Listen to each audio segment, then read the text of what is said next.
रितेश भाई होय देखो बड़ा वीआईपी कुकुर बा हो। कुकुर है यो, डोंट कॉल कुकुर। मतलब कुकुर के कुकुरे नु कहाई कि का कहाई। दिस इज माय बेबी। बेबी हम कहाँ जाई रे। देखो मेरी बेबी के बारे में कुछ मत बोलो।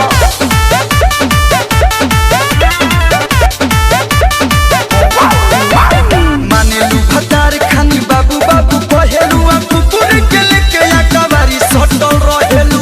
शट अप, ज्यादा मत बोलो। मानेलू भतार खानी बाबू बाबू कहेलू आ कुकुर के लेके या कबारी सटल रहेलू। दोनों टाइम तू थोड़ी लाती हूँ बेबी को बोलबो त फूटब यही जे हाँ यही जे। उसको पिलाती हो दूध और हमसे करती हो युद्ध। का? प्रभु जी आ गले जानम मोहे कुकुरे ही कीजे।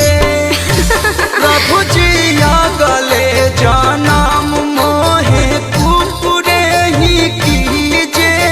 साफ बेवकूफ हो क्या?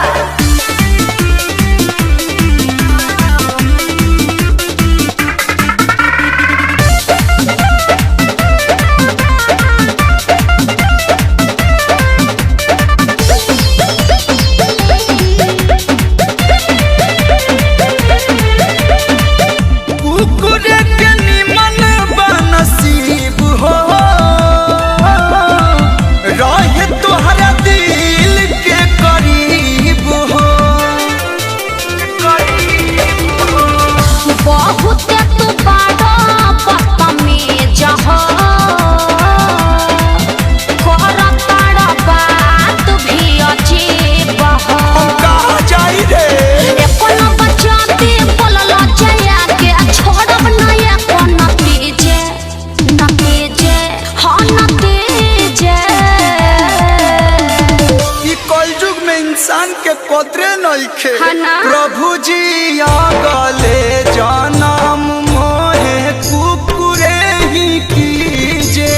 चुप रहो। प्रभु जी आ गले जानम मोहे कुकुरे ही कीजे। देखो ज्यादा परेशान मत करो।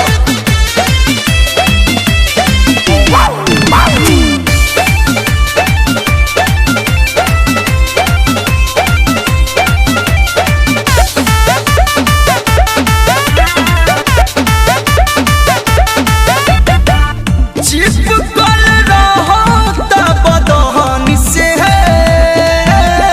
क्या? खेलत मरत वाला धन से। ज्यादा चलो ना। मैं जुठिया के रख देले बा। सोनू सुधा कर रहा हो समय लोला कुछ बात बरवसान से। चुप नहीं रहबा कलू से कहबा देही को बचा दी है डीजे हाँ डीजे। ओय दीवाना के कुर्ता लोरवे से पागल आ गए हो का? प्रभु जी आ गले जानम मोहे कुकुरे ही कीजे। ऐसे क्यों बोलते हो? प्रभु जी आ गले जानम मोहे कुकुरे ही कीजे। ए सोना हमरो के पाटा पहिरा के घर ले चलो। अजीब हो तुम भी बक।